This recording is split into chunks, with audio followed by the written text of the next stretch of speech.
அது ஒரு குறிப்பிட்ட பிரச்சனையில குறிப்பாக தூய்மை பணியை அவுட் சோர்சிங் செய்கிற ஒரு பிரச்சனை மதுரையினுடைய மாநகராட்சியில் ஒரு குறிப்பிட்ட நிறுவனத்திற்கு தூய்மை பணியை அவுட் சோர்சிங் செஞ்சதுனால கடந்த 2 வருஷம் மதுரை மாநகராட்சி பெரும்பாடுபட்டு இருக்கு. அனைத்து தெருக்களிலும் குப்பைகள் நிரம்பி இருக்கிறது. அதற்கு பல முறை மார்க்சிஸ்ட் கட்சியால் போராடிட்டோம். அந்த தொழிற்சங்கங்கள் சிஐடியு விசிகா தொழிற்சங்கங்கள் போராடி இருக்கு. அவர்களால் எந்த நடவடிக்கை எடுக்க முடியல. அதிகாரிகளின் கைகள் அனைத்தும் கட்டப்பட்டிருந்தது. கடந்த காலத்திலும் கட்டப்பட்டிருந்தது. இப்பொழுதும் இந்த ஆய்வு கூட்டம் நடக்கிற வரைக்கும் கட்டப்பட்டு தான் இருக்கு. அதற்கு காரணம் அந்த விதிகளே அப்படிதான், அந்த ஒப்பந்தமே அப்படிதான். அந்த தூய்மை பணியை மேற்கொள்ளுகிற அந்த நிறுவனத்துக்கு எதிராக எந்த மாநகராட்சியாலும் எதுவும் செய்ய முடியாது.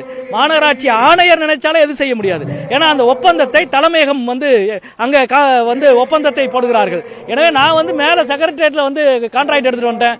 உன்னுடைய பேச்சுக்கு நான் ஏன் கேட்கணும் என்பதை போலத்தான் அந்த அமைப்பினுடைய செயல்பாடு இருக்கிறது.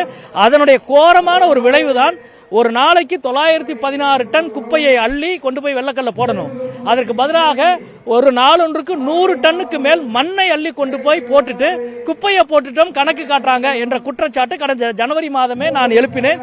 அதன் மீது எந்த நடவடிக்கை இல்லை. எனவே தனியார் மயமாக்கல் விஷயத்தில் கடந்த காலத்தினுடைய அதிகாரிகளின் கைகளும் கட்டப்பட்டிருந்தது, இப்பொழுதும் கட்டப்பட்டிருக்கிறது. அது முற்றிலும் நீக்க வேண்டும். இதற்கு ஒரே விஷயம் என்பது தமிழ்நாட்டில் இருக்கிற 7.5 கோடி மக்கள் தொகையில் சுமார் 5 கோடி பேர் நகரங்களிலே வாழ்கிறார்கள். ஆனால் இன்றைக்கு நகரங்களினுடைய தூய்மை பணியை தனியாருக்கு கொடுக்க வேண்டும் என்ற அரசாணை என்பது மிக மிக மோசமானது. அது 21 தனியார் நிறுவனங்களினுடைய லாபத்திற்காக, கொள்ளை லாபத்துக்காக 5 கோடி மக்களினுடைய நலவாழ்வு பலியாக கூடாது என்பதுதான் எங்கள் கருத்து.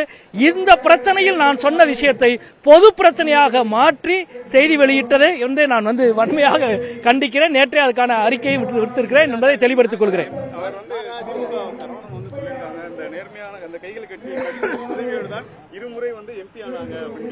நான் தான் தெளிவா சொல்றேன். அதாவது 2 விஷயங்க. கைகள் கட்டப்பட்டிருந்தாலும் அதை மீறி செயல்படுகிறவர்கள் தான் நேர்மையான அதிகாரிகள். அப்படிப்பட்ட நேர்மையான அதிகாரிகள் கடந்த காலத்திலும் இருந்தார்கள், இப்பொழுதும் இருக்கிறார்கள். எனவே பொத்தாம்பதுவாலா அப்படி சொல்லல.